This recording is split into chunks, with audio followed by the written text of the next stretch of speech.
Glory to Jesus Christ. Today is Thursday, March 17th, and the psalm that we're going to read today is one that's familiar to everyone, but rarely shows up in liturgical services. There are a few little times we'll talk about that, but again, one of the most popular psalms that most people know, whether they're Orthodox or not. It's Psalm 22:23. Again, everyone's familiar with it, but I thought it would be a good time to go over it today. So let's read it. A psalm by David. The Lord is my shepherd, I shall not want.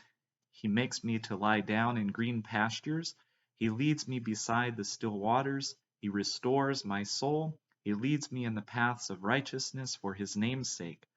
Yea, though I walk through the valley of the shadow of death, I will fear no evil, for you are with me. Your rod and your staff, they comfort me. You prepare a table before me in the presence of my enemies. You anoint my head with oil, my cup runs over. Surely goodness and mercy shall follow me all the days of my life, and I will dwell in the house of the Lord to the end of my days. Again, something very familiar to all of us, but it's worth it to dig a little deeper in. I mentioned that we rarely hear it in the liturgical services. The one time we would hear it is in the third kathisma when that is read. It's towards the end of that third kathisma, but also in our Orthodox Study Bible, it points out that the psalm is used in the service of preparation for Holy Communion. So if you look in your prayer books and see the portion in there about preparing for communion and the prayers that go along with that, that is one of the psalms that is read. And it's also the verses of the psalm are used at Tuesday Vespers. So if a great Vespers is served on a Tuesday evening, the Prokimenon is from Psalm 22:23. So those are the times that we hear it liturgically. We want to talk a little bit about, and we'll pick up from the Orthodox Study Bible about this, that the psalm itself is speaking about the Lord Jesus. And again, the theme that runs through the psalms is Jesus in the psalms. So the church, the Psalm 22 is the church speaking about the Lord Jesus and to the Lord Jesus. In speaking about the Lord, the church, the sheep, and this connects directly to John's gospel, identifies him as my shepherd, thus indicating a close relationship with him. We think of when we hear in John's gospel that the sheep, they know the voice of the shepherd. They have a close connection to him. And in this relationship of shepherd and sheep, the church lacks nothing.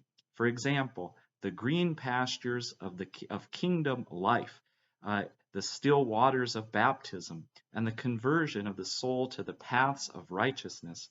And in speaking to the Lord, the church is grateful to him for deliverance from fear of death, for the Eucharist, and for a lifetime of mercy. I can't help, and just a little humorous note, I guess, that today is St. Patrick's Day. You'll see I have a little green there, and it mentions the green pastures today as well. So again, happy St. Patrick's Day to everyone.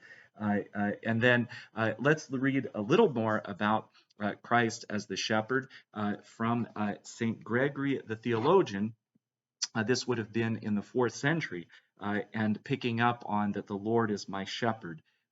He, Jesus, is called man, not only that through his body he may be apprehended by embodied creatures, whereas otherwise this would be impossible because of his incomprehensible nature, but also that by himself he may sanctify humanity, and be as it were a leaven to the whole lump, and by uniting to himself that which was condemned, may release it from all condemnation, becoming for all men all things that we are, except sin, body, soul, mind, and all through which death reaches, and thus he became a man, who is the combination of all these, God in visible form, because he retained that which is perceived by mind alone.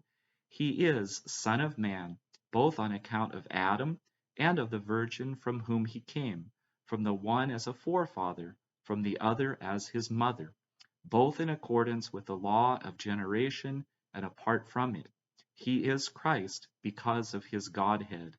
He is the way, because he leads us through himself, the door, as letting us in, the shepherd, as making us dwell in a place of green pastures, and bringing us up by waters of rest, and leading us there, and protecting us from wild beasts, converting the erring, bringing back that which was lost, binding up that which was broken, guarding the strong, and bringing them together in the fold beyond with words of pastoral knowledge.